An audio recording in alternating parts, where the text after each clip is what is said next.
সময় পার হয়ে যাওয়ার পরে এখন 24 ঘন্টা বসে বসে কাঁদলেও তো কোনো কাজ হবে না। মুহতারাম হাজরিন, এজন্য আমরা বলে যাই মানা না মানা আপনাদের ব্যাপার।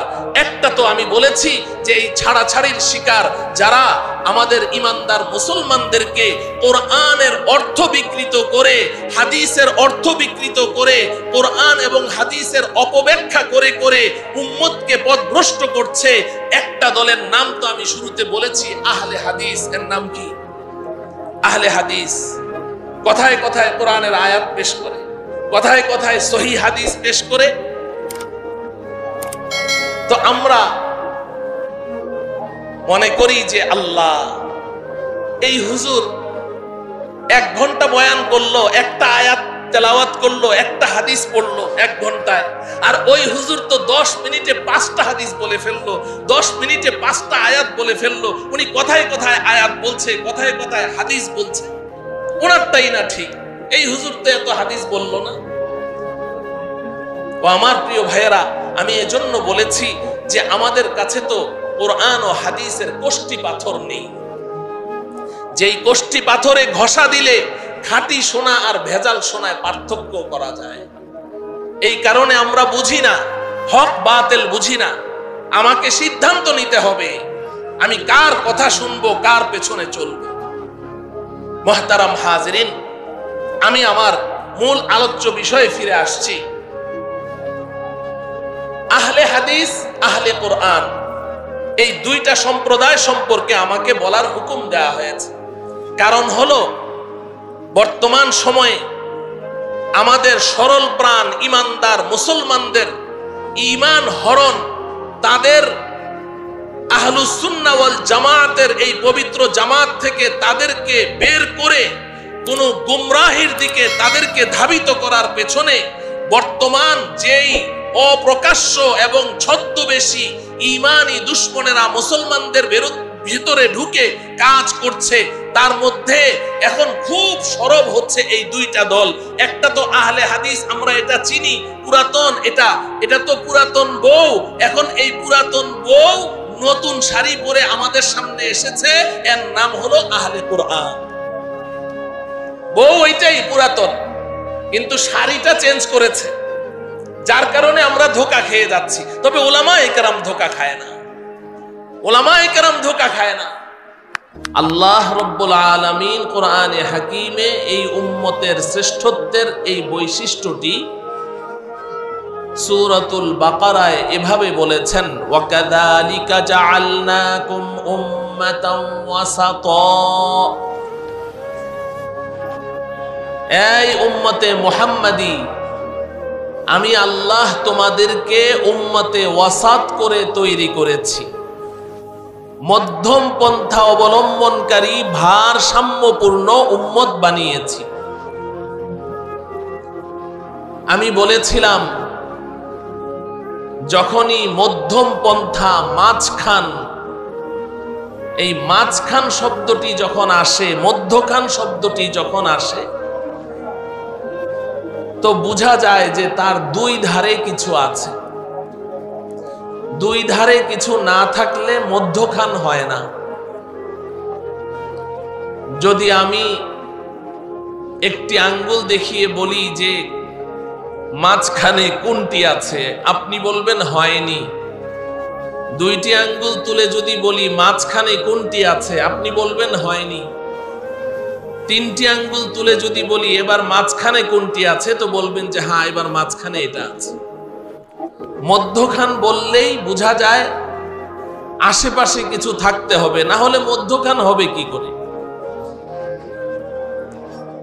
তো আল্লাহ রাব্বুল আলামিন আমাদেরকে মধ্যখানের উম্মত বলেছেন, অথচ আমরা পৃথিবীতে সবার শেষে এসেছি।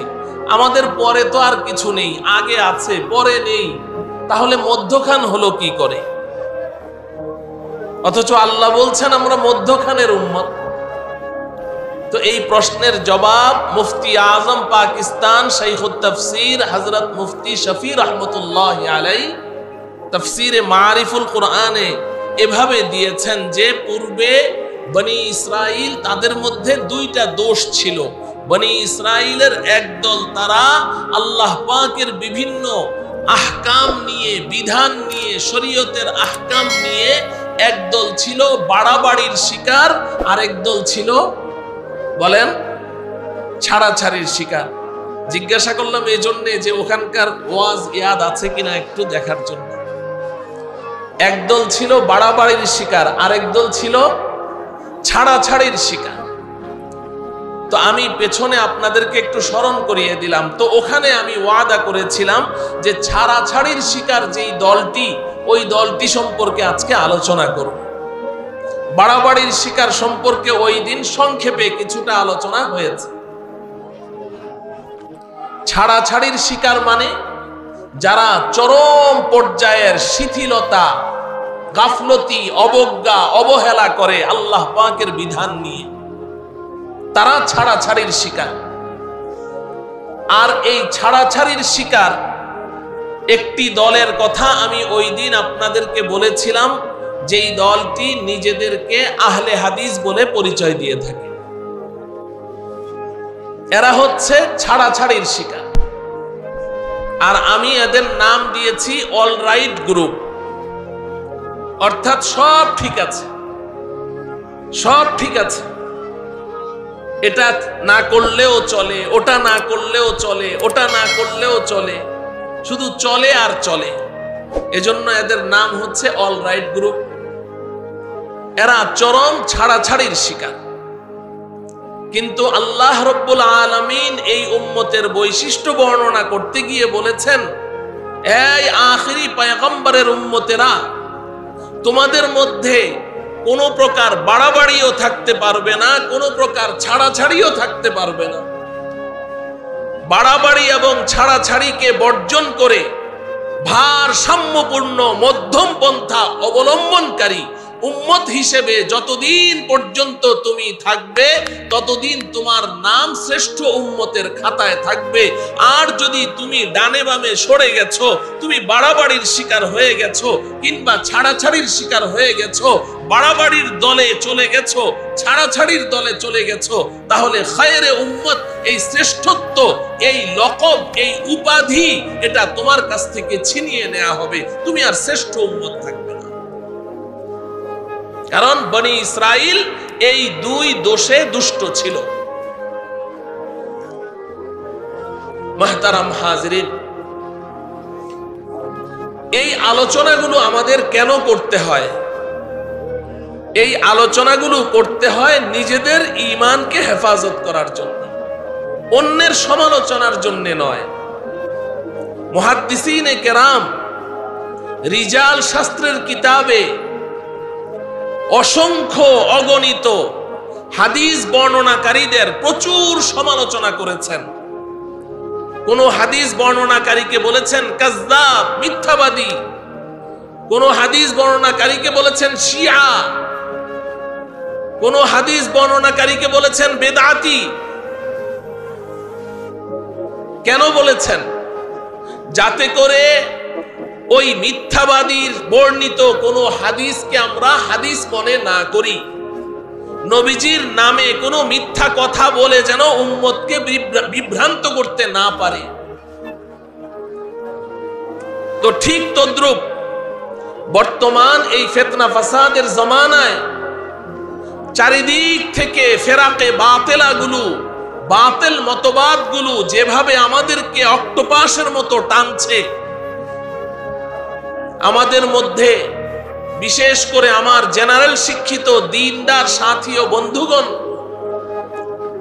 যারা একজন জেনারেল শিক্ষিত হয়ে, একজন ব্যবসায়ী হয়ে, একজন চাকুরিজীবী হয়ে, একজন প্রকৌশলী হয়ে, একজন জজ ব্যারিস্টার হয়ে, একজন আর্মি অফিসার ব্রিগেডিয়ার হয়ে, কিংবা দেশের কোনো দায়িত্বশীল হয়ে, আলেম নন, জেনারেল শিক্ষিত, কিন্তু তিনি আল্লাহকে ভয় করেন, রাসূলকে ভালোবাসেন, একজন ইমানদার মুসলমান হিসেবে তিনি তার জীবনটা যাপন করতে চান, ওই সমস্ত ভাইরা বড় সমস্যার মধ্যে আছেন, বড় সমস্যার মধ্যে আছেন।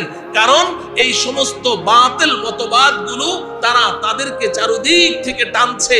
তারা বুঝতেই পারছেন না কে হক কে বাতিল, কে সত্য, কে মিথ্যা, কার পেছনে চলবো, কার পেছনে চলবো না, কার কথা শুনবো, কার কথা শুনবো না, তারা কোনো সিদ্ধান্তই নিতে পারছে না।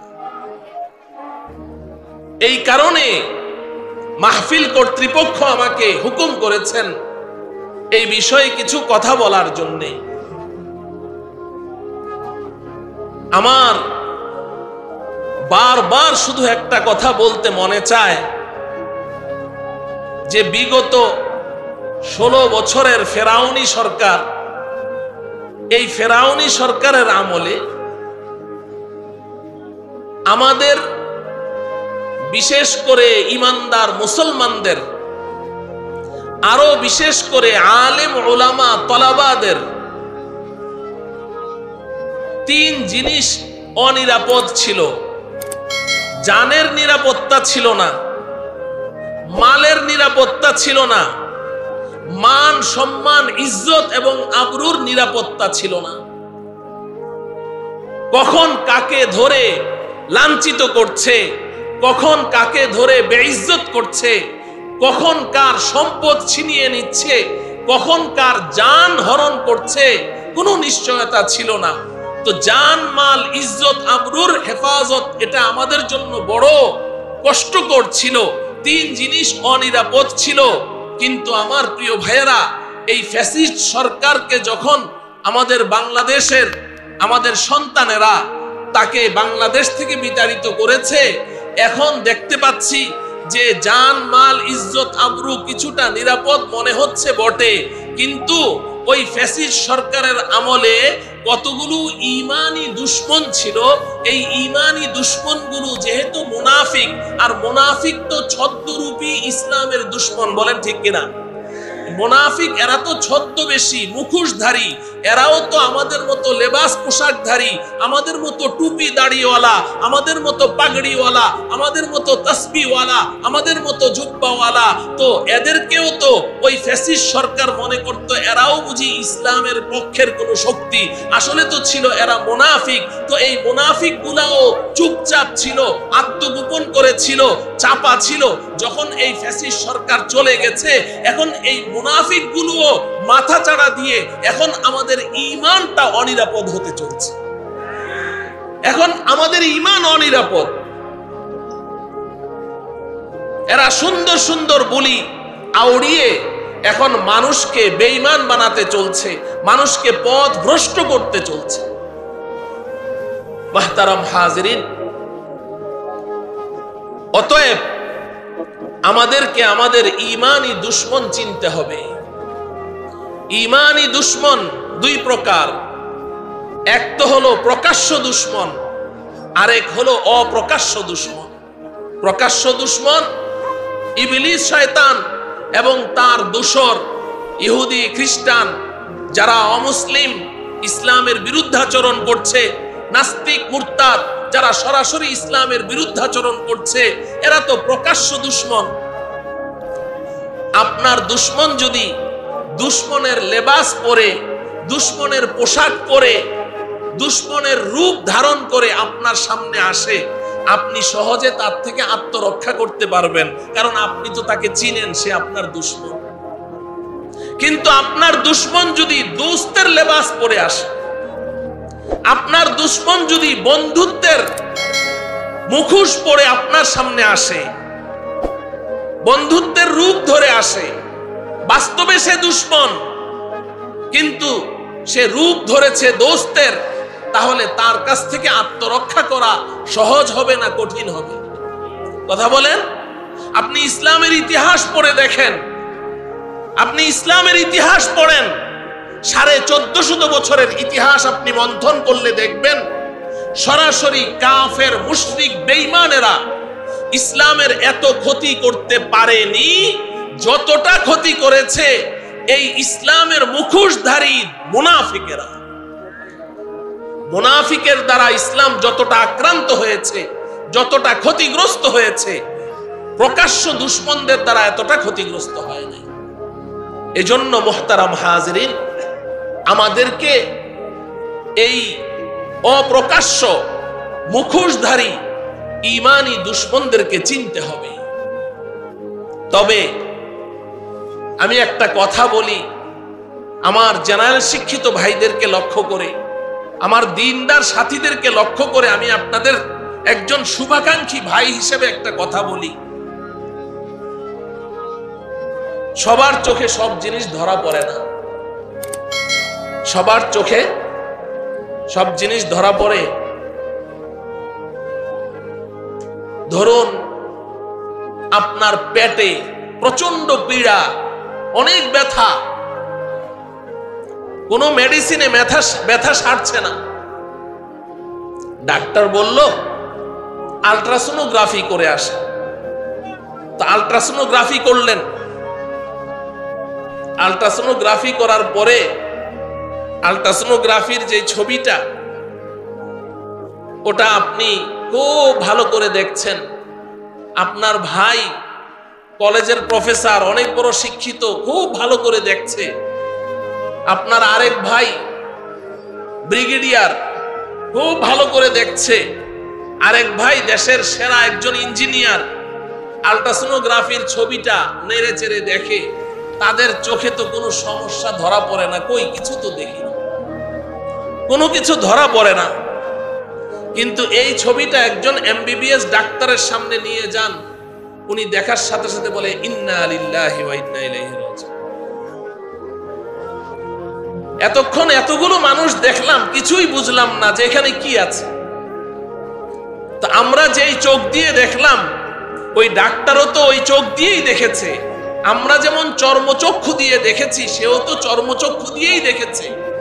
ডাক্তার দেখে ইন্নালিল্লাহ পড়ছে, আর আমরা কিছুই বুঝতে পারছি না, যে না সব তো ঠিকঠাকই মনে হয়। কেন রে ভাই? তার চোখে ধরা পড়লো, আমাদের চোখে ধরা পড়লো না। তখন তো কেউ আমরা এই কথা বলি না যে ডাক্তার আমরা কি মূর্খ নাকি, আমরা কি কিছু বুঝি না নাকি? আমরা তো অনেক পড়াশোনা করেছি, অনেক শিক্ষিত, বিদেশ থেকে পিএইচডি ডিগ্রি নিয়ে এসেছি, আপনি আমাদেরকে মূর্খ মনে করেন নাকি? আপনি বলেন পেটের মধ্যে 2 কেজি ওজনের টিউমার, কোথায় টিউমার? এখানে তো আমরা কিছুই দেখতে পাচ্ছি না। এই কথা কি ডাক্তারকে বলেন? কথা বলেন না কেন? বলেন কি? কেন বলেন না? আপনার চোখ পাওয়ার অনেক ভালো, ডাক্তারের চোখে চশমা, পাওয়ার কম, তাও তো ডাক্তার ধরতে পারলো, আপনি ধরতে পারলেন না। কিন্তু আপনি তো প্রশ্ন করলেন না যে আমরা কি মূর্খ নাকি, আমরাও তো অনেক পড়াশোনা করেছি। ওই জায়গায় যদি প্রশ্ন না করেন, তাহলে আমাদের যে ঈমানি দুশমন, দোস্ত রূপী যে দুশমনগুলো মুনাফিকি করছে, আমাদের ঈমানকে হরণ করছে, দৈনন্দিন মুসলমানদেরকে পথভ্রষ্ট করে চলছে, ওই মুনাফিকদেরকে যখন নাকি ধরিয়ে দেয়া হয় আপনাদের সামনে যে সে তো লেবাস ও সুরতে তো আমাদের মতো বটে, কিন্তু সে আমাদের ঈমানের দোস্ত নয়, ঈমানের দুশমন, তখন কেন এই কথা বলেন যে আমরা কি কিচ্ছু বুঝি না, খালি আলেমরাই বুঝে, খালি ওনারাই চিনে, আমরা কিচ্ছু চিনি না, আমরা কিচ্ছু জানি না, আমি তো 2 চিল্লা দিয়েছি, 3 চিল্লা দিয়েছি, সাল লাগিয়েছি, আমি বুঝি না, উনি একাই বুঝে। এখন কেন এই কথা বলেন, তখন কেন বলেন না? কারণটা কি? কি কারণে? চোখে চোখে বেশকম আছে না নাই? চোখে চোখে বেশকম আছে না নাই? চোখে চোখে বেশকম আছে, চোখে চোখে বেশকম আছে। এটা তো মাকুলি কথা, এটা আকলের বিবেকসম্মত কথা, সায়েন্টিফিক কথা। এই কথাটা কেন বুঝে আসে না আপনাদের? দোস্ত রূপী ঈমানি দুশমনদেরকে চিনতে হলে নবীওয়ালা চক্ষু লাগবে। কি চক্ষু লাগবে? নবীওয়ালা চক্ষু লাগবে। আম্বিয়ায়ে কেরামের চোখকে মুনাফিকরা ফাঁকি দিতে পারে না। হযরতে ইউসুফ আলাইহিস সালামকে তার ভাইয়েরা কূপের মধ্যে ফেলে দিয়ে এসেছে, ফেলে দিয়ে এবার বাবার কাছে এসেছে, মিথ্যা কথা বলে বাবাকে ধোঁকা দিবে। বাবা একজন পয়গম্বর। আল্লাহ রাব্বুল আলামিন বড় চমৎকার করে বলছেন, ওয়াজাউ আবাহুম ইশাআন ইয়াবকুন ক্বালু ইয়া আবানা ইন্না যাহাবনা নাস্তাবিকু ওয়া তারাকনা ইউসুফা ইনদা মাতাইনা وتركنا يوسف عند متاعنا فأكله الذئب ওয়ামা আনতা বিমুমিনিন লানা ওয়ালাউ কুন্না সাদিকিন। আল্লাহ রাব্বুল আলামিন বলেন যে ইউসুফের ভাইয়েরা তাদের বাবা আমার পয়গম্বর, আমার নবী, আমার রসুল ইয়াকুবকে ধোঁকা দেওয়ার জন্য রাতের অন্ধকারে এসেছে। বলেন আপনি যদি কাউকে অভিনয় করে ধোঁকা দিতে চান, ইউসুফের ভাইয়েরা যে ইয়াকুব আলাইহিস সালামের কাছে এসে কান্নাকাটি করলো, বিলাপ করলো, আব্বা গো আমাদের ভাইকে তো বাঘে খেয়ে ফেলেছে, ইন্না যাহাবনা নাস্তাবিকু ওয়া তারাকনা ইউসুফা ইনদা মাতাইনা ফাআকালাহু যিব। আমরা তো খেলাধুলা করছিলাম, ইউসুফ তো ছোট বাচ্চা, ও তো খেলতে পারে না, ওকে আমরা আমাদের কাপড় চোপড়গুলো পাহারা দেওয়ার জন্য বসিয়ে রেখে আমরা তো খেলাধুলা করছি, আব্বা গো ফাআকালাহু যিব, বাঘে খেয়ে ফেলেছে। এই যে কান্নাকাটি করছে, এটা কি আসল কান্না না ভেজাল কান্না? কথা বলেন, ভেজাল কান্না, অভিনয়ের কান্না। এই অভিনয়ের কান্নাকাটি করে, ভেজাল কান্নাকাটি করে কাউকে ধোঁকা দিতে দিনের আলোতে সুবিধা না রাতের অন্ধকারে সুবিধা? কথা বলেন, রাতের অন্ধকারে সুবিধা। আলোর মধ্যে আমার অভিনয়টা তো আপনি বুঝেও ফেলতে পারেন, অন্ধকারের মধ্যে আমি যদি কান্নার আওয়াজ করি আর চোখে এক ফোঁটা পানিও না আসে, আপনি তো দেখবেন। তো আল্লাহ পাক দেখেন কত চমৎকার করে বলছেন, ওয়াজাউ আবাহুম ইশাআন ইয়াবকুন, রাতের আধারে এসেছে কাঁদতে কাঁদতে বাবাকে ধোঁকা দেওয়ার জন্য। দুইটা মিথ্যা কথা বলেছে, দুইটা মিথ্যার আশ্রয় নিয়েছে। একটা বলছে যে ফাআকালাহু যিব, বাঘে খেয়ে ফেলেছে, ওয়ামা আনতা বিমুমিনিন লানা ওয়ালাউ কুন্না সাদিকিন। আব্বা আমরা তো সত্য কথাই বলছি, আপনি মনে হয় বিশ্বাস করছেন না। চোরের মন পুলিশ পুলিশ না, হযরত ইয়াকুব কি বলেছেন যে আমি বিশ্বাস করছি না? ওমা আনতা বিমুমিনিন লানা ওয়ালাউ কুন্না সাদিকিন, আমরা সত্যই বলছি আব্বা গো, আপনি মনে হয় বিশ্বাস করছেন। দুই নাম্বার আরেকটা ধোঁকা দিল, ওয়াজাউ আলা কমিসিহি বিদামিন কাযিব, ওয়াজাউ আলা কমিসিহি বিদামিন কাযিব। ইউসুফ আলাইহিস সালামের জামাটা রক্ত মেখে, কোন একটা প্রাণী জবেহ করে ওটার রক্ত দিয়ে মেখে ওই জামাটা বাবার সামনে নিয়ে এসেছে। আব্বা এই যে দেখেন, যদি বিশ্বাস না হয় এই যে জামাটা দেখেন রক্তে কিভাবে মেখে আছে, ইউসুফকে যে বাঘে খেয়ে ফেলেছে, এই যে জামাটা আমরা প্রমাণ হিসাবে নিয়ে এসেছি। এখানে বাজ মুফাসসিরিনে কেরাম এত চমৎকার একটা কথা লিখেছেন যে একটা বাঘ যদি একটা বাচ্চাকে যদি ছিঁড়ে ফেলে খেয়ে ফেলে, তাইলে জামাটার অবস্থা কি থাকবে? ওটা আয়রন করা থাকবে, আয়রন করা থাকবে নাকি ওটা একদম ছিঁড়ে টুকরা টুকরা হয়ে যাবে? কিন্তু জামাটা একেবারে ফ্রেশ। ওটা ওই কাজটা করতে ভুলে গেছে। এজন্য বিজ্ঞানীরা বলেছে, বুদ্ধিজীবীরা, যে কোনো অপরাধী যখন কোনো অপরাধ করে কোথাও না কোথাও তার অজ্ঞাত সারে কোনো একটা চিহ্ন আলামত রেখেই দেয়। ওরা ওই জামাটা ছিঁড়তে ভুলে গেছে, একদম আয়রন করা জামা, রক্ত মাখা। ঠিক তো ইয়াকুব আলাইহিস সালাম মনে মনে হয়তো ভাবছে, হায় রে, আমার ছেলে ইউসুফকে যেই বাঘটা খেয়েছে, এই বাঘটা জানি কোন ইউনিভার্সিটিতে পড়াশোনা করেছে, যে জামাটা আগে সুন্দর মতো খুলে রেখে তারপরে ছেলেটাকে খেয়েছে। আমার প্রিয় ভাইয়েরা, দুইটা ধোঁকা দিল। ওয়াজাউ আলা কমিসিহি বিদামিন কাযিব, কিন্তু ধোঁকাটা দিতে চেষ্টা করেছে কাকে? আল্লাহর পয়গম্বরকে। বলেন কাকে? আল্লাহর পয়গম্বরকে। আমি বলেছি আল্লাহর পয়গম্বরের চোখকে ধোঁকা দেওয়া যায় না, ধোঁকা দেওয়া যায় না। এজন্য হযরতে ইয়াকুব আলাইহিস সালাম কি জবাব দিলেন? ক্বালা বাল সাওয়ালাত লাকুম আনফুসুকুম আমরা ফাসাবরুন জামিল ওয়াল্লাহুল মুস্তাআনু আলা মা তাসিফুন।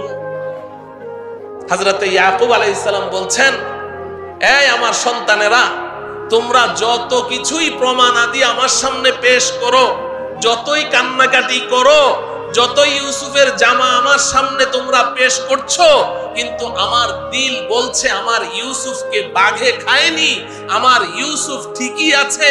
তোমরা মিথ্যা কথা বলে আমাকে ধোঁকা দিতে এসেছো, তোমরা মিথ্যা অভিনয় করছো। এই মুহূর্তে আমি ধৈর্য ধারণ করা ছাড়া এবং আল্লাহ পাকের কাছে সাহায্য চাওয়া ছাড়া আমার আর কোনো উপায় নেই। এজন্য আল্লাহর পয়গম্বরগণকে ধোঁকা দেওয়া যায় না, তাদের চক্ষুকে ধোঁকা দেওয়া যায় না, নবীর চোখকে ধোঁকা দেওয়া যায় না। অতএব ওয়ারাসাতুল আম্বিয়া, নবীর উত্তরাধিকারী ও আমার প্রিয় ভাইয়েরা, ও আমার প্রিয় মুবাল্লিগিন ভাইয়েরা, ও আমার প্রিয় দ্বীনদার জেনারেল শিক্ষিত ভাইয়েরা, আল্লাহর রাসূল তো উলামায়ে কেরামকে তার ওয়ারিস বলেননি, তার উত্তরাধিকারী বলেননি, ওয়ারাসাতুল আম্বিয়া বলেছেন। আপনি শিক্ষিত মানুষ, বিবেকবান মানুষ, একটু চিন্তা করেন, ওয়ারাসাতুন নবী বলেননি, ওয়ারাসাতি বলেননি যে আমার উম্মতের উলামায়ে কেরাম তারা আমার উত্তরাধিকারী না, একজন নবীর উত্তরাধিকারী না। ওয়ারাসাতুল আম্বিয়া, আদম থেকে আমি পর্যন্ত যত নবী রাসূল দুনিয়াতে অতিবাহিত হয়েছে, ১.৫ লক্ষ কিংবা ২.৫ লক্ষ, সমস্ত নবীগণের উত্তরাধিকারী একাই আমার উম্মত, আমার উম্মতের উলামায়ে কেরাম, আমার উম্মতের উলামায়ে কেরাম।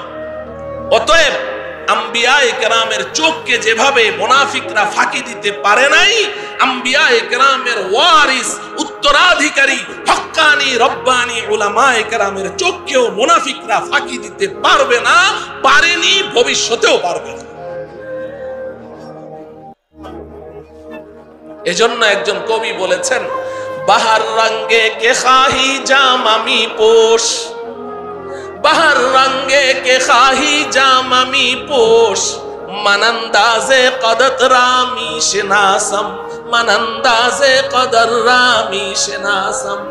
ও আমার ইমানের দুশ্মন, ও রাসূলের দুশ্মন, ও আল্লাহর দুশ্মন, তুমি যেই পোশাক পরেই আসো না কেন, যেই রূপ ধরেই আসো না কেন, আমার চোখ তো হচ্ছে নবীওয়ালা চোখ, আমি তো নবীর উত্তরাধিকারী। অতএব আমি তোমাকে ভালোভাবেই চিনে ফেলেছি, তুমি আমার ঈমানি দোস্ত নও, তুমি আমার ঈমানি দুশ্মন। মুহতারাম হাজিরিন, অতএব আমি আজকে আপনাদেরকে যে বিষয়টি বলতে চাই, বলার আগে ভূমিকা হিসাবে কথাগুলো এজন্য বললাম যে উলামায়ে কেরাম যখন আমাদেরকে আমাদের ঈমানি দুশমনদের ধরিয়ে দেন, যখন মুনাফিকদেরকে চিহ্নিত করে বুঝিয়ে দেন, তো আমাদেরকে শয়তান ওয়াসওয়াসা দেয়, বলে যে হুজুর খালি আপনারা একলাই ঠিক, ওরা বেঠিক। আরে ওরা ঠিক না বেঠিক বুঝতে চেষ্টা করো। উলামায়ে কেরাম তো নিজের থেকে কথা বলে না, তারা তো কোরআন ও হাদিসের আলোকে তোমাকে বুঝাতে চেষ্টা করছে। তুমি বুঝো, তোমাকে আল্লাহ পাক আকলে সালিম দান করেছেন, সুস্থ এবং সুষ্ঠু একটা বিবেক দান করেছেন। উলামায়ে কেরাম বলেন, যখন বলেন তখন বুঝে আসে না, এরপরে যখন সব হারিয়ে ফেলে তখন বুঝে আসে। উলামায়ে কেরাম 15 বছর আগের থেকে বলতে থাকেন, তখন বুঝে না। 15 বছর 20 বছর যাওয়ার পরে যখন ওই বাতিলের খপ্পরে পড়ে উলামায়ে কেরামকে বৃদ্ধাঙ্গুলি প্রদর্শন করে ওই বাতিলের খপ্পরে পড়ে যখন সব কিছু হারায়, তখন বুঝে আসে হ্যাঁ আলেমরা ঠিক বলেছে। এই যে আপনার ইসকন, এই ইসকনের কথা আজকে সবাই কেন চিল্লাচ্ছে, কেন কলেজ ভার্সিটির ছাত্ররা ইসকনের বিরুদ্ধে বলে, কেন আমাদের সেই আইনের লোকেরা, অ্যাডভোকেটরা, উকিল, ব্যারিস্টারেরা ইসকনের কথা বলে, কেন সারা দেশের মুসলমানেরা এখন ইসকনের বিরুদ্ধে বলছে? উলামায়ে কেরাম তো আরো 15 বছর আগের থেকে ইসকনের বিরুদ্ধে বলছে, কিন্তু তখন আলেমদের কথা কেউ শোনেনি, কেউ শোনেনি, পাত্তাই দেয়নি। কিন্তু এখন ওই হিন্দিতে একটা কথা বলে, সব কুছ লুটা কে হুশ মে আকে ক্যা মিলা, সব কিছু হারিয়ে এখন হুশে আসা, তোমার মিলবেটা কি? তোমার তো সব হারিয়েই গেল। যখন বুঝার তখন কেন বুঝোনি? রোনে কা ওয়াক্ত জব রোয়া নেহি, ওয়াক্ত জানে কে বাদ রোনে সে কুছ ফায়দা নেহি। কাঁদনি, সময় পার হয়ে যাওয়ার পরে এখন 24 ঘন্টা বসে বসে কাঁদলেও তো কোনো কাজ হবে না।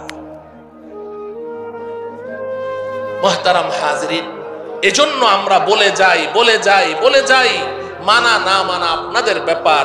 একটা তো আমি বলেছি যে এই ছাড়াছাড়ির শিকার যারা আমাদের ইমানদার মুসলমানদেরকে কোরআনের অর্থ বিকৃত করে, হাদিসের অর্থ বিকৃত করে, কোরআন এবং হাদিসের অপব্যাখ্যা করে করে উম্মতকে পথভ্রষ্ট করছে, একটা দলের নাম তো আমি শুরুতে বলেছি, আহলে হাদিস। এর নাম কি? আহলে হাদিস। কথায় কথায় কোরআনের আয়াত পেশ করে, কথায় কথায় সহিহ হাদিস পেশ করে। তো আমরা মনে করি যে আল্লাহ, এই হুজুর 1 ঘন্টা বয়ান করলো, একটা আয়াত তেলাওয়াত করলো, একটা হাদিস পড়লো 1 ঘন্টায়। আর ওই হুজুর তো 10 মিনিটে 5টা হাদিস বলে ফেললো, 10 মিনিটে 5টা আয়াত বলে ফেললো। উনি কথায় কথায় আয়াত বলছে, কথায় কথায় হাদিস বলছে। ওনারটাই না ঠিক, এই হুজুর তো এত হাদিস বললো না। ও আমার প্রিয় ভাইয়েরা, আমি এজন্য বলেছি যে আমাদের কাছে তো কোরআন ও হাদিসের কোষ্ঠী পাথর নেই, যেই কোষ্ঠী পাথরে ঘষা দিলে খাঁটি সোনা আর ভেজাল সোনায় পার্থক্য করা যায়। এই কারণে আমরা বুঝি না, হক বাতিল বুঝি না। আমাকে সিদ্ধান্ত নিতে হবে আমি কার কথা শুনবো, কার পেছনে চলবো। মুহতারাম হাজিরিন, আমি আমার মূল আলোচ্য বিষয়ে ফিরে আসছি। আহলে হাদিস, আহলে কোরআন, এই দুইটা সম্প্রদায় সম্পর্কে আমাকে বলার হুকুম দেওয়া হয়েছে। কারণ হলো বর্তমান সময়ে আমাদের সরল প্রাণ ইমানদার মুসলমানদের ঈমান হরণ, তাদের আহলুস সুন্নাহ ওয়াল জামাতের এই পবিত্র জামাত থেকে তাদেরকে বের করে কোন গুমরাহির দিকে তাদেরকে ধাবিত করার পেছনে বর্তমান যেই অপ্রকাশ্য এবং ছদ্মবেশী ঈমানি দুশমনেরা মুসলমানদের ভিতরে ঢুকে কাজ করছে, তার মধ্যে এখন খুব সরব হচ্ছে এই দুইটা দল। একটা তো আহলে হাদিস, আমরা এটা চিনি, পুরাতন, এটা তো পুরাতন বউ। এখন এই পুরাতন বউ নতুন শাড়ি পরে আমাদের সামনে এসেছে, এর নাম হলো আহলে কোরআন। বউ ওইটাই পুরাতন, কিন্তু শাড়িটা চেঞ্জ করেছে, যার কারণে আমরা ধোঁকা খেয়ে যাচ্ছি। তবে উলামায়ে কেরাম ধোঁকা খায় না, উলামায়ে কেরাম ধোঁকা খায় না। মুহতারাম হাজিরিন, আল্লাহ রাব্বুল আলামিন এই মানব জাতির হেদায়েতের জন্য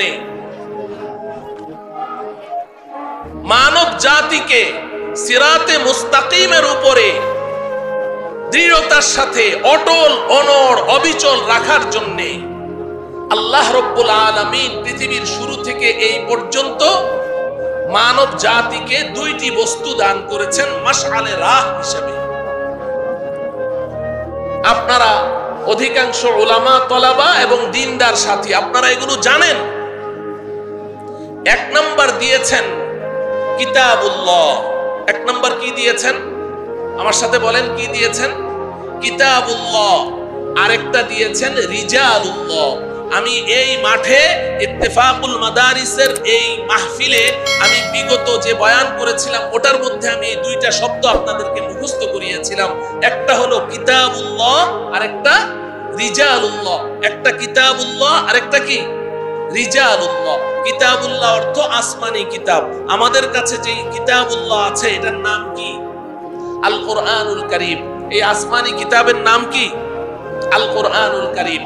এই কিতাবুল্লাহ আল্লাহ পাক দিয়েছেন মানব জাতির হেদায়েতের জন্য, যাতে মানব জাতি তারা হেদায়েতের উপরে থাকে, সিরাতে মুস্তাকিমের উপরে থাকে। কিন্তু এই কিতাবুল্লাহ, এটা পড়ে, কিতাবুল্লাহ খুলে, কিতাবুল্লাহ থেকে সিরাতে মুস্তাকিম খুঁজে বের করে ওই সিরাতে মুস্তাকিমের উপরে চলা, এটা আমার আপনার জন্য সম্ভব নয় যতক্ষণ পর্যন্ত না রিজালুল্লাহ এই কিতাবুল্লাহকে ব্যাখ্যা করে আমাদেরকে বুঝিয়ে না দেবে। সেই রিজালুল্লাহ কারা? নবী, রাসূল, পয়গম্বরগণ। রিজালুন রজুলুনের জমা, বহুবচন। রজুলুন মানে ব্যক্তি, রিজালুন মানে অনেক ব্যক্তি। তো রিজালুল্লাহ মানে আল্লাহর পক্ষ থেকে নির্বাচিত ব্যক্তি, নবী, রাসূল, পয়গম্বরগণ। বলুন তো দেখি, আল্লাহ রাব্বুল আলামিন পৃথিবীতে যত রিজালুল্লাহ পাঠিয়েছেন, আদম আলাইহিস সালাম থেকে নিয়ে আমাদের নবীজি পর্যন্ত, এই সমস্ত রিজালুল্লাহ সবাইকে কি আল্লাহ পাক নতুন নতুন কিতাব দিয়েছিলেন? কথা বলেন না। সব রিজালুল্লাহকে আল্লাহ পাক কিতাবুল্লাহ দেননি। সমস্ত নবী রাসূলকে আল্লাহ পাক কিতাব দেননি। আমাদের জানা মতে যতটুকু আমরা জেনেছি যে অধিকাংশ রিজালুল্লাহ তারা কিতাব ছাড়া, অধিকাংশ নবী রাসূল কিতাব ছাড়া, তাদেরকে আল্লাহ কিতাব দেননি। মুষ্টিমেয় হাতে গোনা কয়েকজন পয়গম্বরকে আল্লাহ কিতাব দিয়েছে। একটি জয়ীফ হাদিসের মধ্যে আছে 313 জন। কিংবা তার চেয়ে কম বেশি। এই সামান্য কিছু নবী রসুল পয়গম্বরকে আল্লাহ কিতাব দিয়েছেন, আর বাকি অন্যান্য সব নবী রসুল রিজালুল্লাহ, কিন্তু তাদেরকে কিতাব দেননি। কিতাব ছাড়া অসংখ্য রিজালুল্লাহ দুনিয়াতে এসেছেন, কিতাবুল্লাহ ছাড়া অসংখ্য রিজালুল্লাহ দুনিয়াতে এসেছেন, কিন্তু রিজালুল্লাহ ছাড়া একটি কিতাবও কি দুনিয়াতে এসেছে? কথা বলেন, রিজালুল্লাহ ছাড়া কি একটি কিতাবও দুনিয়াতে এসেছে? কোন নবী ছাড়া আল্লাহ পাক একটি কিতাবও নাযিল করেছেন? কেন? কিতাব ছাড়া অসংখ্য নবী পাঠালেন, কিন্তু নবী ছাড়া একটা কিতাবও কেন পাঠালেন না? যদি কেউ বলে যে নবী ছাড়া আল্লাহ পাক কিতাব পাঠানোর ক্ষমতা রাখে না, তার ঈমান থাকবে? নবী পাঠাইতে আল্লাহ পাক কিতাবের মুখাপেক্ষী, কিতাবের মুহতাজ, তো তাইলে আল্লাহ পাক নবী ছাড়া একটা কিতাবও কেন পাঠাননি? এই প্রশ্নটা জাগে না? আল্লাহ চাইলে নবী ছাড়া একখানা কিতাবও তো পাঠাইতে পারতেন, পাঠালেন না কেন? এই প্রশ্নের একমাত্র জবাব হলো যে রিজালুল্লাহর ব্যাখ্যা ছাড়া কিতাবুল্লাহ বোঝা যায় না। কথা বলেন, রিজালুল্লাহর ব্যাখ্যা ছাড়া কিতাবুল্লাহ কি বোঝা সম্ভব না।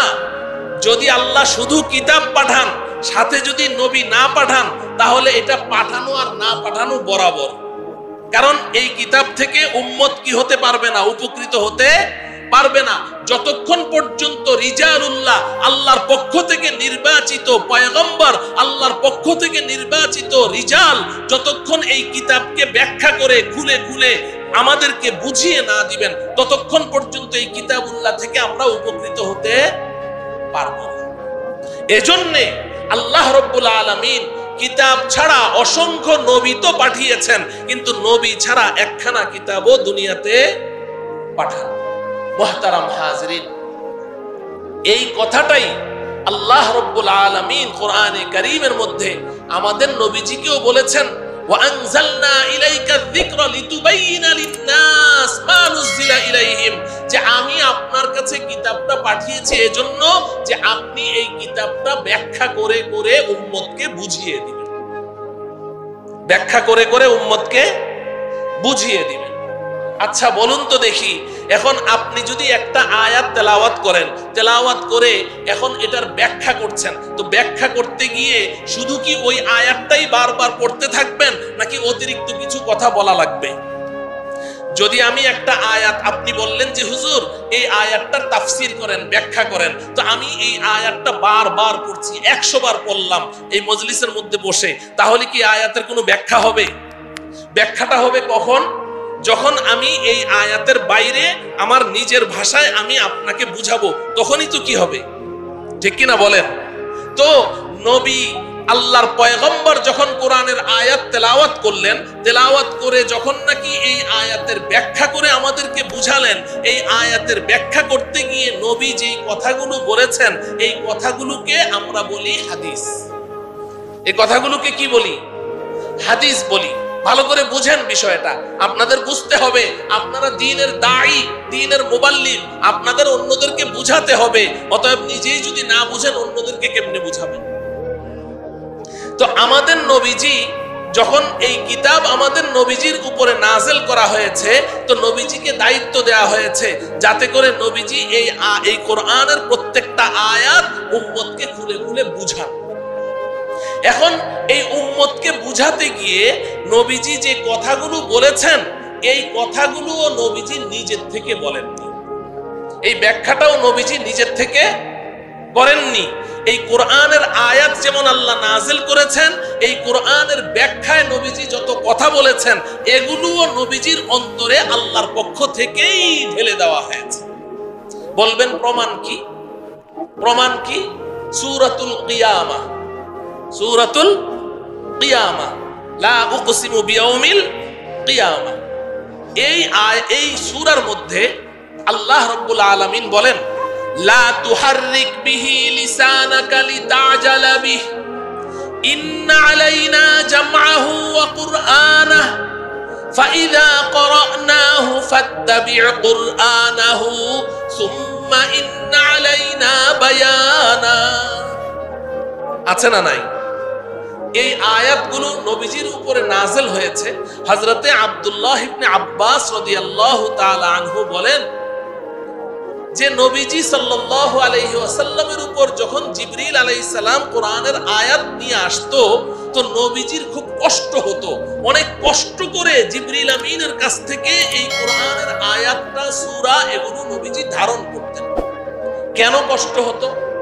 কষ্ট হতো এজন্য যে জিবরিল আলাইহিস সালাম সব সময় নবীজির সামনে এসে আমরা যেভাবে কোরআন তেলাওয়াত করি স্বাভাবিকভাবে এইভাবে করতেন না। নবীজি বলেন আহইয়ানান ইয়াতিনি মিথলা সলসলাতিল জারাস। হযরতে আয়েশা নবীজিকে জিজ্ঞাসা করেছেন, ইয়া রাসূলুল্লাহ, আপনার কাছে জিবরিল আমিন ওহী কিভাবে নিয়ে আসে, কিভাবে ওহী আসে? তো নবীজি হযরতে আয়েশাকে বললেন যে অনেক ভাবেই তো আসে, তবে আহইয়ানান ইয়াতিনি মিথলা সলসলাতিল জারাস ওয়া হুয়া আশাদ্দুহু আলাইয়া। আয়েশা, মাঝে মধ্যে জিবরাইল আলাইহিস সালাম আমার কাছে মৌমাছির গুনগুনানি আওয়াজের মতো ওহী আমার কানে ঢেলে দিয়ে চলে যায়। সলসলাতুল জারাস আমাদের উস্তাদ শাইখুল হাদিস আল্লামা আজিজুল হক সাহেব রাহমাতুল্লাহি আলাইহি, আমি হযরত রাহমাতুল্লাহ আলাইহির কাছে বাবুল ওয়াহি পুরাটা পড়েছি। তো হযরত বলেছেন সলসলাতুল জারাস যে তুমি মৌচাকের পাশ দিয়ে হেঁটে যাও আর পাশে দাঁড়িয়ে থাকো, তো দেখবে মৌচাক থেকে একটা গুনগুনানি আওয়াজ আসবে। এই যে শত শত হাজার হাজার মৌমাছিগুলো চাকের মধ্যে কিলবিল করছে, ওখান থেকে একটা আওয়াজ, গুনগুনানি আওয়াজ আসবে, এটাকে সলসলাতুল জারাস বলা হয়। আবার বলেছেন যে একসাথে লোহার কতগুলো শিকল উপর থেকে যদি ফ্লোরের মধ্যে ছেড়ে দেওয়া হয় তো ঝন করে একটা শব্দ হয়, এটাকে সলসলাতুল জারাস বলা হয়। আবার বুঝিয়েছেন যে মাদ্রাসায় স্কুলে একটা ক্লাস শেষ হলে যখন বেলের মধ্যে বাড়ি দেয়, বাড়ি দেওয়ার সাথে সাথে আওয়াজটা কিন্তু বন্ধ হয়ে যায় না। বেলের মধ্যে এই যে বাড়ি দিলাম, সাথে সাথে বন্ধ হয়ে যায়, কিন্তু বেলের মধ্যে আওয়াজটা যখন হয় তো কানের ভিতরে একটা গুন শব্দ বাজতে থাকে কি থাকে না? তো হযরত রাহমাতুল্লাহি আলাইহি বলেছেন যে এটা হচ্ছে সলসলাতুল জারাস, ওই যে কানের ভিতরে গুনগুনানি আওয়াজ। তো নবীজি সাল্লাল্লাহু আলাইহি সাল্লামের কানের মধ্যে জিবরিল আলাইহিস সালাম এমন একটা গুনগুনানি আওয়াজ, এই গুনগুনিয়ে কিছু বলে চলে যেতেন। এই গুনগুনানি আওয়াজের ভিতরে হযরতে জিবরিল আলাইহিস সালাম মুকাম্মাল একটা সূরা কিংবা একটা আয়াত ওই গুনগুনানির ভিতরেই ঢেলে দিয়ে চলে গেছেন। এখন এই সলসলাতুল জারাস, এই গুনগুনানি শব্দের ভেতর থেকে এই কোরআনের এই আয়াতটা জিবরিল আমিন কি পড়লেন, কোন সূরাটা পড়লেন, এটাকে এট এ টাইমে ওটাকে উদ্ধার করা, এরপরে ওটাকে মুখস্থ করা, এরপরে ওটার অর্থ উপলব্ধি করা, একসাথে এতগুলো কাজ করতে গিয়ে নবীজি অস্থির হয়ে যেতেন, অস্থির হয়ে যেতেন। আম্মা জান হযরত আয়েশা রাদিয়াল্লাহু তাআলা আনহা বলেন যে ওয়ালাকাদ রাআইতুহু ইয়ানজিলু আলাইহিল ওয়াহয়ু ফিল ইয়াউমিল বারদিশ শাদীদ ফায়ুফসামু আনহু ওয়া ইন্না জাবিনাহু লা ইয়াতাফাসসাদু আরাকা। আমি নবীজি সাল্লাল্লাহু আলাইহি সাল্লামকে দেখেছি হাড় কাঁপানো শীত, কনকনে শীতের মধ্যে নবীজির উপরে যখন ওহী আসতো আর ওহী ঢেলে জিবরিল চলে যেতেন, নবীজির কপাল থেকে মুক্তার দানার মতো ধড়ধড় করে ঘাম ঝরতে থাকতো। এত কষ্ট হতো নবীজি। এই কারণে নবীজি সাল্লাল্লাহু আলাইহি সাল্লাম যখন জিবরিল আমিন এসে এইভাবে পড়তে থাকতেন, নবীজি তার সাথে সাথে নিজেও পড়তেন, ঠোঁট নাড়তেন, জিহ্বা নাড়তেন, খুব দ্রুত মুখস্থ করতে নবীজি অস্থির হয়ে যেতেন। তো আল্লাহ রাব্বুল আলামিন বলছেন লা তুহাররিক বিহি লিসানাকা লিতাজালা বিহি। ও বন্ধু, তাড়াহুড়া করে জিবরিল আমিনের কাছ থেকে ওহী মুখস্থ করার জন্য আপনার জিহ্বা আর ঠোঁট নাড়াচাড়া করার দরকার নেই। ইন্না আলাইনা জামআহু ওয়া কুরআনা ফাইযা ক্বরানাহু ফাত্তাবি' কুরআনা। আমি আপনাকে বলছি আজকে থেকে আপনি কি করবেন, যখন জিবরিল আমিন পড়তে থাকে ফাসতামি' লাহু ওয়া আনসিত। হযরত ইবনে আব্বাস বলেন আপনি খালি চুপচাপ মনোযোগ সহকারে শুনবেন। আপনি তো টেনশন করছেন যে আমি এটা কিভাবে মুখস্থ করব, কিভাবে আবার আমি সাহাবাদের সামনে এটা তেলাওয়াত করে শোনাবো, আপনি এই টেনশন করছেন। ইন্না আলাইনা জামআহু ওয়া কুরআনা। আল্লাহ বলেন জিবরিলকে চলে যেতে দেন, এরপরে এই আয়াত এবং এই সূরাটা আপনার স্মৃতিতে গেঁথে দেওয়া, আপনার মেমোরিতে জমা করে দেওয়া এবং সাহাবাদের সামনে, উম্মতের সামনে এটাকে তেলাওয়াত করার সক্ষমতা, এই দুটোটা দায়িত্ব আজকে থেকে আমি আল্লাহই নিয়ে নিলাম। আপনার কোনো টেনশন করা দরকার নেই। হযরত ইবনে আব্বাস বলেন ওই দিন থেকে নবীজি ঠোঁট নাড়তে বন্ধ করে দিলেন, ঠোঁট নড়ন বন্ধ করে দিলেন। এখন জিবরিল আমিন আসেন, আসার পরে একেবারে কেরাতের সাথে তেলাওয়াত করেন অথবা সলসলাতুল জারাসের তরিকায় তেলাওয়াত করেন, যাই করেন, নবীজি কোনো টেনশন ফিল করেন না, চুপচাপ বসে থাকেন। জিবরিল আমিন চলে যান, যাওয়ার পরে দেখেন নবীজির অটো এটা মুখস্থ হয়ে গেছে। এতটুকু তো বুঝলেন। এরপরে আল্লাহ পাক কি বলছেন? সুম্মা ইন্না আলাইনা বায়ানা, সুম্মা ইন্না আলাইনা বায়ানা। ও ভাই ভালো করে বুঝেন, এই বাস এতটুকু আমার আলোচ্য বিষয়। সুম্মা ইন্না আলাইনা বায়ানা, ও হাবিব আমি তো আপনার উপরে কোরআনের সূরা নাযিল করলাম, আপনার উপরে আয়াত নাযিল করলাম, কিভাবে আপনি এটাকে মুখস্থ করবেন, কিভাবে মেমোরিতে রাখবেন, আমি সব ব্যবস্থা করে দিলাম। এবার শুনেন, আমি যে কোরআনের আয়াতটা নাযিল করলাম এটার অর্থ কি, ব্যাখ্যা কি, তাফসীর কি, আমি যে সূরাটা নাযিল করলাম এই সূরার ব্যাখ্যা কি, তাফসীর কি, এটা তো এই সম্পর্কে তো আমি আল্লাহ কিছু বললাম না। শুনে রাখেন, এই সম্পর্কে আমি আল্লাহর নির্দেশনা হলো সুম্মা ইন্না আলাইনা বায়ানা, সূরা আমি নাযিল করেছি, এই সূরার ব্যাখ্যা আমি আল্লাহ আপনাকে করে দিব। আয়াত আমি নাযিল করেছি, এই আয়াতের ব্যাখ্যা আমি আল্লাহ আপনাকে করে দিব, আপনার নিজের থেকে ব্যাখ্যা করতে হবে না। সুম্মা ইন্না আলাইনা বায়ানা, এই কোরআনের আয়াতের প্রত্যেকটা সূরার এবং প্রত্যেকটা আয়াতের তাফসীর, তাওয়িল, ব্যাখ্যা এটাও আমি আল্লাহ দায়িত্ব নিয়ে নিলাম, আমি আপনাকে এর ব্যাখ্যা করে বুঝিয়ে দেব। তাহলে কি বুঝলেন? কি বুঝলেন? কোরআনে কারীমের বিসমিল্লাহর বা থেকে সূরা নাসের সিন পর্যন্ত 114টি সূরা এবং এই পুরা কোরআন শরীফ আমরা যেটা নামাজের মধ্যে তেলাওয়াত করি এটাকে ওয়াহিয়ে মাতলু বলে থাকি আমরা। ওয়াহিয়ে মাতলু মা ইউতলা ফিস সালাহ, আল ওয়াহয়ুল্লাযী ইউতলা ফিস সালাহ, যেই ওয়াহি নামাজের মধ্যে তেলাওয়াত করা হয় 114টি সূরা, এটা যেমন আল্লাহ পাক নাযিল করেছেন ঠিক তদ্রূপ এই কোরআনে কারীমের ব্যাখ্যা এবং বিশ্লেষণে আমাদের নবীজির 23 বছরের নবুয়তি জিন্দেগীর প্রত্যেকটা কথা, প্রত্যেকটা কাজ, নবীজির চলা ফেরা, উঠা বসা, ইচ্ছায় অনিচ্ছায়, হাত্তাল ইয়াকযাতি ওয়াল মানাম, জাগ্রত নিদ্রিত অবস্থায় আমাদের নবীজি যা কিছু করেছেন এই পুরাটাই ছিল পবিত্র কোরআনে কারীমের ব্যাখ্যা এবং এই পুরাটাই ছিল আল্লাহর পক্ষ থেকে নাযিলকৃত আরেকটা কোরআন, আরেকটা কোরআন। এজন্য হাকিমুল ইসলাম কারি তৈয়ব সাহেব রাহমাতুল্লাহি আলাইহি বলেন, যিনি দারুল উলুম দেওবন্দের অর্ধ শতাব্দীকাল মুহতামিম ছিলেন, তিনি বলেন, লোক कहते हैं कि कुरान एक है, मैं कहता हूं कि कुरान दो है। মানুষ বলে কোরআন একটা, আমি বলি কোরআন দুইটা। একটা তো হলো থিওরিক্যাল কোরআন যেটা আমরা তেলাওয়াত করি ওয়াহিয়ে মাতলু, আর এই কোরআনের মধ্যে যা কিছু আছে এটার প্র্যাকটিক্যাল রূপ কি হবে, এটার আমলি সূরত কি হবে, এই প্র্যাকটিক্যাল রূপ হচ্ছে নবীজি সাল্লাল্লাহু আলাইহি সাল্লামের 23 বছরের জিন্দেগি। এটা হচ্ছে প্র্যাকটিক্যাল কোরআন। এটা কি? প্র্যাকটিক্যাল কোরআন। এজন্য আম্মা জান হযরতে আয়েশা সিদ্দিকা রাদিয়াল্লাহু তাআলা আনহাকে প্রশ্ন করা হয়েছে, আম্মা জান কাইফা কানা খুলুকু রাসূলিল্লাহি সাল্লাল্লাহু আলাইহি সাল্লাম, ও আম্মা নবীজির চরিত্র কেমন ছিল? জনৈক তাবেঈ আম্মা জান হযরতে আয়েশাকে প্রশ্ন করেছেন, আম্মা নবীজির চরিত্র কেমন ছিল? তো হযরতে আয়েশা বললেন, আমা তাকরাউল কোরআন, কেন তুমি কি কোরআন পড়ো না? বলে হ্যাঁ পড়ি তো। আম্মা জান হযরতে আয়েশা বললেন, কানা খুলুকুহু আল কোরআন, কোরআনে যা আছে নবীজির 23 বছরের জীবনে তাই আছে। মুহতারাম হাজিরিন, এখন এই কোরআনে কারীমে আল্লাহ রাব্বুল আলামিন যত বিধান আমাদেরকে দিয়েছেন, খুব ভালো করে বুঝেন, কোরআনে কারীমে যত বিধান আল্লাহ পাক দিয়েছেন এই হুকুমগুলোকে যদি আমরা আমাদের জীবনে বাস্তবায়ন করতে চাই তাহলে কার শরণাপন্ন হতে হবে? নবীজির হাদিসের শরণাপন্ন হতে হবে, নবীজির 23 বছরের জিন্দেগীর শরণাপন্ন হতে হবে। কেউ যদি বলে যে আমি কোরআন তো মানি, কোরআন আল্লাহর কিতাব, এটা স্বীকার করি, কোরআন শরীয়তের একটা প্রামাণিক ভিত্তি, এটা আমি স্বীকার করি, কিন্তু নবীজির হাদিস আমি মানি না, নাউজুবিল্লাহ পড়বেন না। কেউ যদি বলে আমি কোরআন মানি কিন্তু নবীজির হাদিস মানি না, এরকম কথা যদি কেউ বলে তাহলে বলুন তো দেখি সে কি কোরআন মানতে পারবে? নবীজির হাদিসকে বাদ দিয়ে কি কোরআন মানতে পারবে? এটা সম্ভব? সম্ভব না।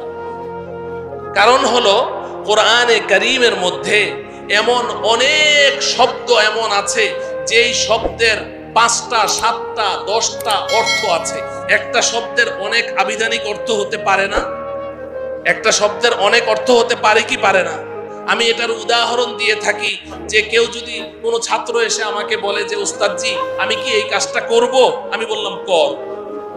তাহলে কর মানে কি? তাকে কাজের অনুমতি দিলাম, তাই না? আবার ডিকশনারি খুলে দেখেন কর অর্থ হলো হাত। এই হাতকে বাংলায় কি বলে? কর বলে। হাতকে কি বলে? কর। আবার আরেক কর আছে যেই করের কথা শুনলে মাথা গরম হয়ে যায়। বিগত ওই ফ্যাসিস্ট সরকার সকালে একবার, দুপুরে একবার, বিকালে একবার খালি কর বাড়ায়, খালি কর বাড়ায়। ওইটা আরেক কর আছে না নাই? হ্যাঁ, তো তাইলে দেখেন কর একটা শব্দ।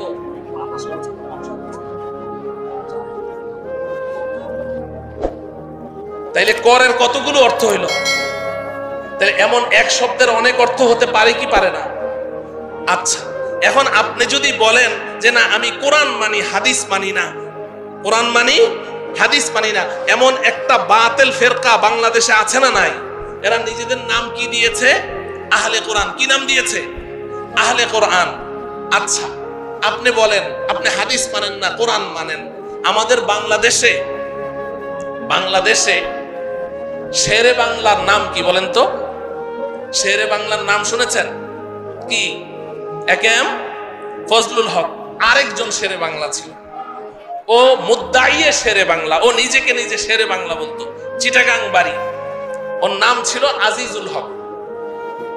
আনোয়ার শাহ কাশ্মীরি রহমতুল্লাহ আলাইহির ছাত্র। দারুল উলুম দেওবন্দে কাশ্মীরি রহমতুল্লাহ আলাইহির ছাত্রদের মধ্যে ওর মতো এমন ব্রিলিয়ান্ট কোনো ছাত্র অতিবাহিত হয় নাই, এত ব্রিলিয়ান্ট ছিল। দারুল উলুম দেওবন্দ থেকে ফারেগ হওয়ার পরে আমি আমার উস্তাদদের কাছে শুনেছি দারুল উলুম দেওবন্দের দেয়ালের গায়ে হাত রেখে সে দারুল উলুম দেওবন্দকে সম্বোধন করে বলেছে, এই দারুল উলুম, তোর মধ্যে এলেম বেশি না আমার মধ্যে এলেম বেশি? এতটা অহংকারী ছিল, এত এলেম ছিল। এলেম ছিল বলেই তো এমন কথা বলতে পারে। আমি আপনি কি বলতে পারবো?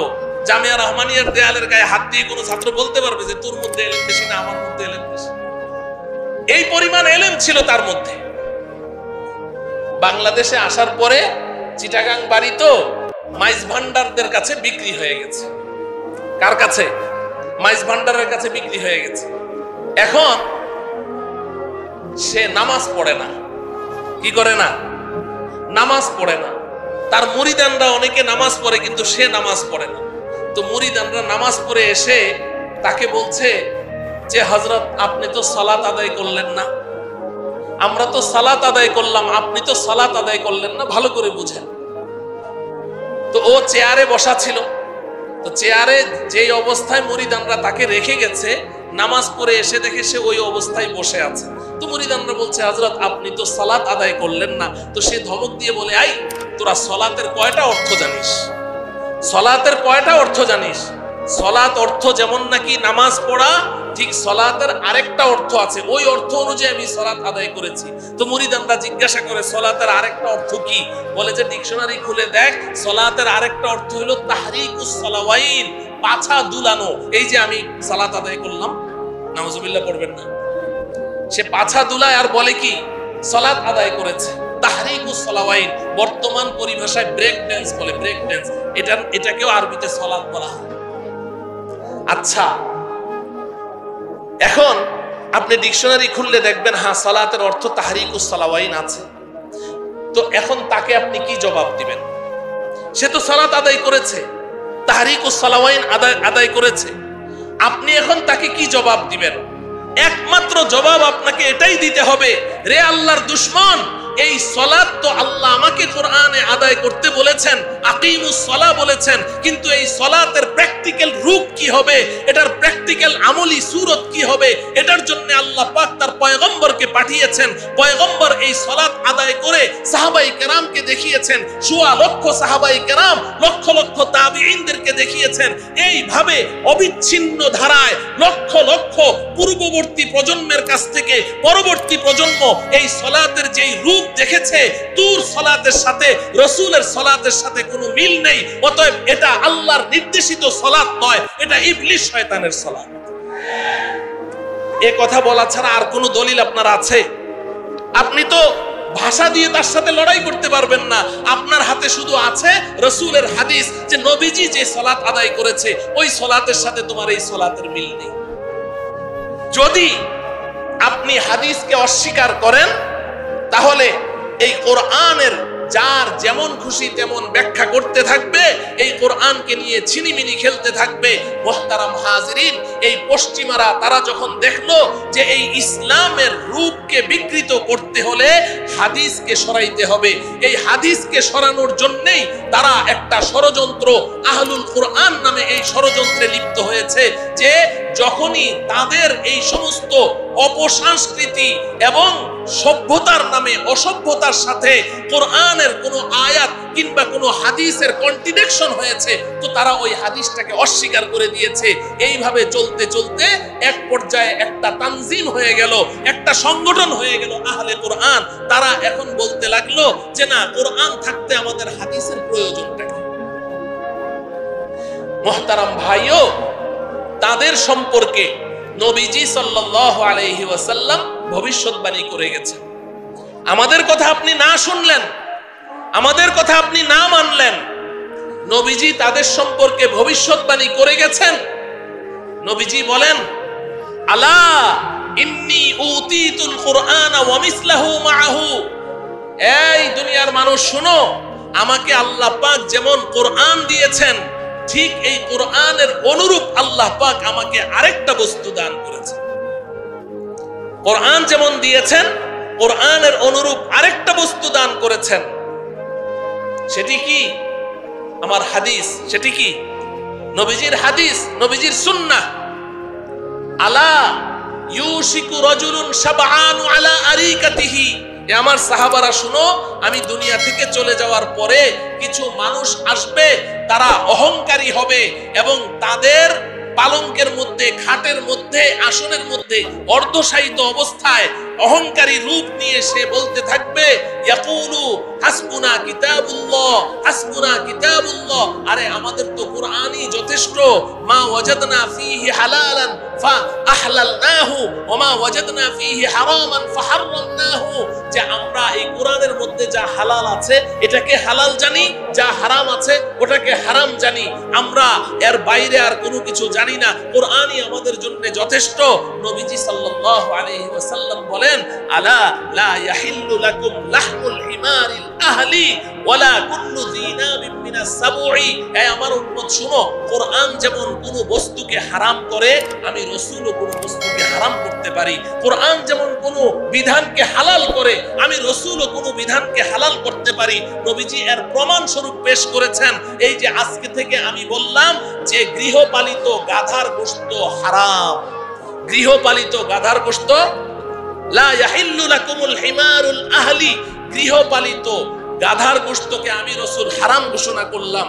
ওয়ালা কুল্লু যিনাবিন মিনাস সাবুই, থাবা বিশিষ্ট হিংস্র প্রাণীর গোশতকে আমি হারাম ঘোষণা করলাম। আজান শেষ হওয়ার পরে আমি 10 মিনিট কথা বলবো, বসেন। আমি মাজার রোডে থাকি, মাজার রোড, দারুস সালাম থানা। আমার মসজিদ থেকে মাত্র 1.5 কিলোমিটার ফাঁকে এক ভদ্রলোক থাকেন, তহা বিন হাবিব, ওই ভদ্রলোকের নাম। উনি হাদিস মানে না, হাদিসকে অস্বীকার করে। ওনার কিছু অনুসারী আছে, এরা 3 ওয়াক্ত নামাজ পড়ে। কয় ওয়াক্ত? 3 ওয়াক্ত নামাজ পড়ে। কেন? যে কোরআনে 3 ওয়াক্তের কথা আছে, 5 ওয়াক্তের কথা কোরআনে নাই। নাউজুবিল্লাহ পড়বেন না। এই হাদিস অস্বীকারের পরিণতিগুলো আপনাদেরকে বলছি, যে কোরআনে কারীমের মধ্যে তো 3 ওয়াক্ত নামাজের কথা আছে। বলে কোথায়? মিন ক্বাবলি সালাতিল ফাজরি, ফজর, ওয়া হিনা তাদউনা সিয়াবাকুম মিনাজ যাহিরাতি, যোহর, ওয়া মিন বা'দি সালাতিল ইশা, ইশা। তাহলে ফজর, যোহর, ইশা, আসর, মাগরিব এরা পড়ে না। ওর অনুসারী আছে অনেক আমার ওখানে, তাদের সাথে আমার মুনাজারা হয়েছে আজকে থেকে সেই 2004 ইংরেজি সন, 2004 ইংরেজি সন। তো হাদিস অস্বীকার করে, বলে কোরআনে তো এই তিন নামাজের কথা আছে। তিন নামাজের কথা আছে মানে কি? ফজর, যোহর, এশা শব্দটা উল্লেখ আছে, আসর আর মাগরিব শব্দটা, আসর মাগরিব এই নামাজের ওয়াক্তের কথা বলা হয় নাই, কিন্তু 5 ওয়াক্ত নামাজের কথা কোরআনে আছে, একাধিক আয়াতের মধ্যে আছে। এখন যখন 2004 ইংরেজি সনে তার সাথে আমার মুনাজারা হয়, তো আমি তো তখন বুঝতে পেরেছি যে সে হাদিসকে অস্বীকার করে। তো বুখারী শরীফের যেই লম্বা চওড়া 2 পৃষ্ঠাব্যাপী মেরাজের সফরের নবীজির হাদিস, নবীজি মেরাজে গেলেন, আল্লাহ পাক প্রথমে 50 ওয়াক্ত দিলেন, এরপরে মুসা আলাইহিস সালামের সাথে সাক্ষাৎ হলো 6ষ্ঠ আসমানে। মুসা আলাইহিস সালাম বললেন, আল্লাহ আপনাকে কি দিয়েছে? নবীজি খুব আনন্দের সাথে আমাকে 50 ওয়াক্ত নামাজ দিয়েছে আমার উম্মতকে। হযরতে মুসা বললেন, সর্বনাশ, তাড়াতাড়ি ফিরত যান, ইন্না উম্মাতাকা লা তুতিকু যালিক, আপনার উম্মত কখনোই দৈনন্দিন 50 ওয়াক্ত নামাজ পড়তেই পারবে না। আমি আগে দুনিয়াতে গিয়েছি তো আমার অভিজ্ঞতা বেশি, আমার কথা শুনেন, আপনি যান। নবীজি গেলেন, আল্লাহ পাক কমিয়ে দিলেন 10 রাকাত, 10 ওয়াক্ত। এরপরে আসলেন মুসা আলাইহিস সালামের সাথে আবার সাক্ষাৎ। এই ঘটনা কি? নবীজি খুব খুশি, কেন আল্লাহ 10 ওয়াক্ত কমিয়ে দিয়েছে, মাত্র 40 ওয়াক্ত আছে। মুসা বললেন, ইন্না উম্মাতাকা লা তুতিকু যালিক, না না না না, আপনার উম্মত পারবে না। আবার যান, আবার নবীজি গিয়েছেন, আবার 10 ওয়াক্ত কমানো হয়েছে। এভাবে যেতে যেতে সর্বশেষ 5 ওয়াক্ত নামাজ আর বাকি রইল। তখন আল্লাহ রাব্বুল আলামিন বললেন, লা ইউবাদদালুল কওলু লাদাইয়া, ও বন্ধু, আমি আল্লাহ যা বলি আমার কথার মধ্যে কোনো পরিবর্তন নাই। আমি তো 50 ওয়াক্ত বলেছি, আপনার দরখাস্তের কারণে আমি কমাতে কমাতে 5 ওয়াক্তে নিয়ে এসেছি, কিন্তু আমি আল্লাহ যে শুরুতে 50 বলেছি, এই 50ই রইল। আপনার উম্মতকে গিয়ে বলবেন, তারা যদি দৈনন্দিন 5 ওয়াক্ত নামাজ পড়ে, এই 5 ওয়াক্তের মধ্যে আমি আল্লাহ 50 ওয়াক্তের সওয়াবই দিয়ে দিই। এই হাদিসটা আমি পড়লাম জনগণের সামনে, সবার সামনে। পড়ার পরে তখন ওই ভদ্রলোককে বললাম, বলেন এবার আপনার বক্তব্য কি? এখন সে সরাসরি তো আর বলতে পারে না যে আমি হাদিস মানি না, তাও আবার বুখারী শরীফের হাদিসগুলো পড়েছি। এখন মোড়ামুড়ি শুরু করেছে। এক পর্যায়ে বলে যে আমাদের